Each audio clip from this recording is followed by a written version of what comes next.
Primary school में अंजलि नाम की एक शिक्षिका थी। वह कक्षा 5 की क्लास टीचर थी।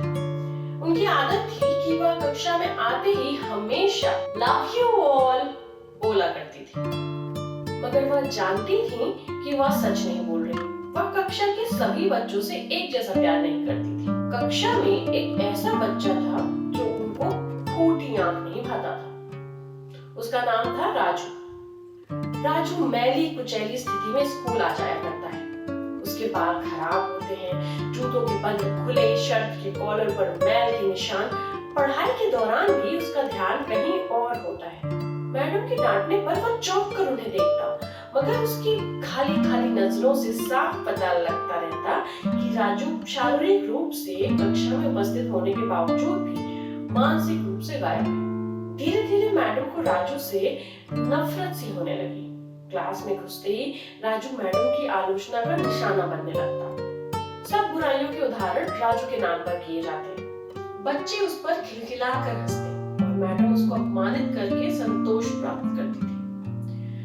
राजू ने हालांकि किसी बात पर कभी कोई जवाब नहीं दिया था। मैडम को वह एक बेजान पत्थर की तरह लगता, जिसके अंदर आत्मा नाम की कोई चीज नहीं थी। प्रत्येक डांट, व्यंग्य और सजा के जवाब में वह बस अपनी खाली नजरों से उन्हें देखा करता और सिर झुका लेता। मैडम को अब इससे गंभीर नफरत हो चुकी थी। पहला सेमेस्टर समाप्त हो गया और प्रोग्रेस रिपोर्ट बनाने का चरण आया, तो मैडम ने राजू की प्रगति रिपोर्ट में सब बातें उसके विरोध में लिख दी। प्रगति रिपोर्ट माता पिता को दिखाने से पहले हेडमास्टर के पास जाया करती थी। उन्होंने जब राजू की प्रोग्रेस रिपोर्ट देखी तो मैडम को बुला लिया। मैडम, प्रगति रिपोर्ट में कुछ तो राजू की प्रगति भी लिखनी चाहिए। आपने तो जो कुछ लिखा है इससे राजू के पिता बिल्कुल निराश हो जाएंगे। मैडम ने कहा, मैं माफी मांगती हूँ, लेकिन राजू एक बिल्कुल ही अशिष्ट और बेकार बेवकूफ बच्चा है। मुझे नहीं लगता कि मैं उसकी प्रगति के बारे में कुछ लिख सकती हूँ। मैडम चिढ़ के बोलकर वहां से उठकर चली गई और स्कूल की छुट्टी हो गई आज तो। अगले दिन हेडमास्टर ने एक विचार किया और उन्होंने चपरासी के हाथ मैडम की डेस्क पर राजू के पिछले कई वर्षों की प्रगति रिपोर्ट रखवा दी। अगले दिन मैडम ने कक्षा में प्रवेश किया तो रिपोर्ट पर नजर पड़ी। पलट कर देखा तो पता लगा कि यह राजू की रिपोर्ट है। मैडम ने सोचा कि पिछली कक्षाओं में भी राजू ने निश्चय ही यही गुल खिलाए होंगे। उन्होंने सोचा और कक्षा 3 की रिपोर्ट खोली।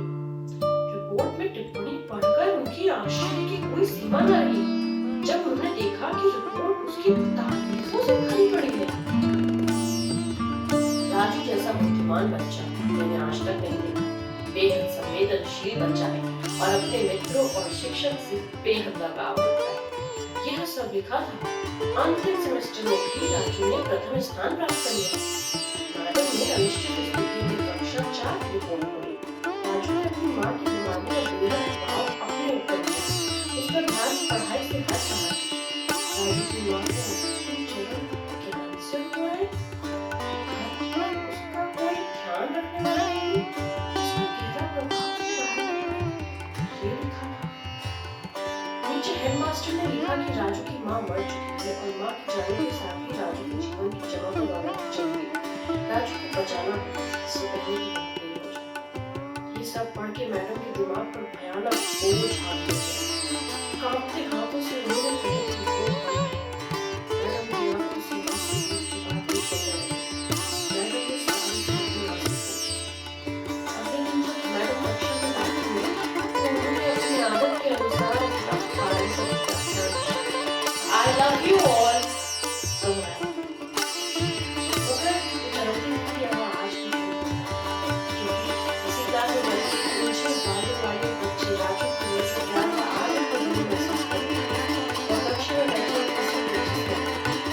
पढ़ाई के दौरान उन्होंने रोजाना टीचर ने खड़ा एक सवाल राजू को डाला और हमेशा की तरह राजू ने सिर झुका दिया।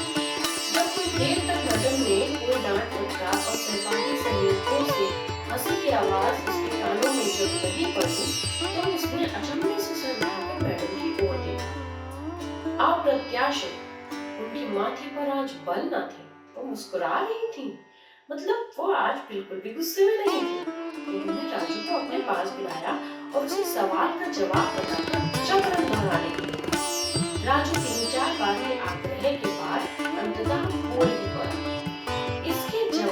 देखते ही मैडम ने न सिर्फ खुद खुशअंदाज होकर तालियां बजाई, बल्कि सभी बच्चों से मिलकर और उसे प्रोत्साहित किया। फिर तो ये दिनचर्या बन गई। मैडम हर सवाल का जवाब अपने आप बताती और फिर उसकी खूब सराहना तारीफ करती। अब प्रत्येक अच्छा उदाहरण राजू के कारण दिया जाने लगा। धीरे धीरे पुराना राजू सन्नाटे की कब्र फाड़कर बाहर आ गया। अब मैडम को सवाल के साथ जवाब बताने की जरूरत नहीं पड़ती। राजू रोज बिना त्रुटि उत्तर देकर सभी को प्रभावित करता और नए नए सवाल पूछकर सबको हैरान भी करता। उसके बाल अब कुछ हद तक सुधरे हुए होते, कपड़े भी काफी हद तक साफ होते, जिन्हें शायद वह खुद धोने लगा था। देखते देखते साल समाप्त हो गई और राजू ने दूसरा स्थान हासिल कर 5वीं कक्षा पास कर ली, यानी अब वह दूसरी जगह स्कूल में दाखिले के लिए तैयार। कक्षा 5वीं की विदाई समारोह में सभी बच्चे मैडम को सुंदर सुंदर उपहार लेकर आए और मैडम की टेबल पर ढेर लग गया। इन खूबसूरती से पैक हुए उपहारों में एक पुरानी अखबार में पत्थर से पैक हुआ एक उपहार था। बच्चे उसे देखकर हंस पड़े। किसी को जानने में देर न लगी कि ये उपहार राजू ने लाया है। मैडम ने उपहार इस छोटे से उपहार में से राजू वाले उपहार को निकाला। महिलाओं द्वारा इस्तेमाल करने वाली एक आधी इस्तेमाल की कोशिश और एक हाथ में पहनने वाला एक बड़ा सा कंगन था। इसके ज्यादातर मोती झड़ चुके थे। मैडम ने चुपचाप इस इत्र को खुद पर छिड़का और हाथ में कंगन पहन लिया।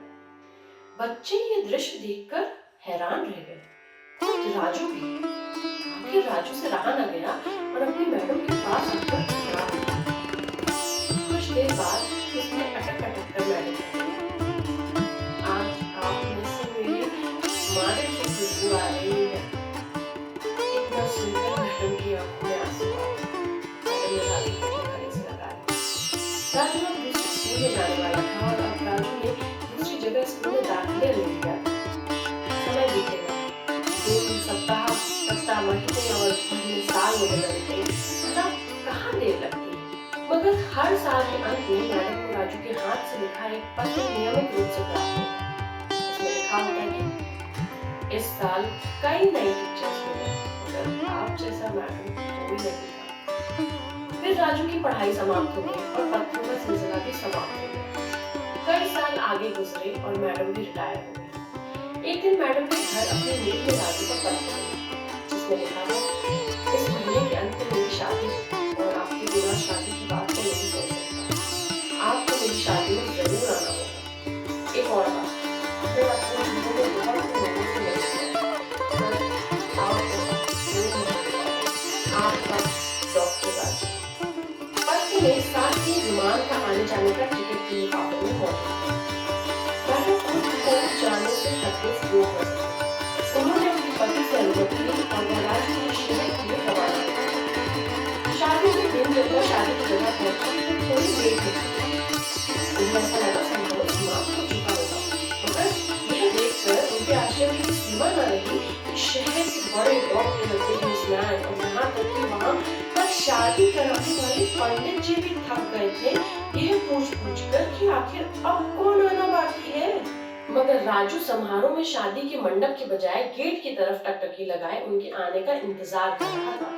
फिर सबने देखा कि जैसे ही एक बूढ़ी महिला ने गेट से प्रवेश किया, तभी राजू उनकी ओर बढ़ा और उनका वह हाथ पकड़ा जिसमें उन्होंने अब तक कंगन पहना हुआ था, जो उस यानी राजू की माता था, और उन्हें सीधा मंच पर ले गया। राजू ने माइक हाथ में पकड़कर कुछ यूं बोला, दोस्तों, आप सभी हमेशा मुझसे मेरी माँ के बारे में पूछा करते थे और मैं आप सबसे वादा किया करता था कि जल्द ही आप सबको उनसे मिलवाऊंगा। ध्यान से देखो, ये मेरी प्यारी सी माँ, दुनिया की सबसे अच्छी माँ, ये मेरी माँ है। प्रिय दोस्तों, अपने आसपास देखिए, राजू जैसे कई फूल मुरझा रहे हैं, जिन्हें आपका जरा सा ध्यान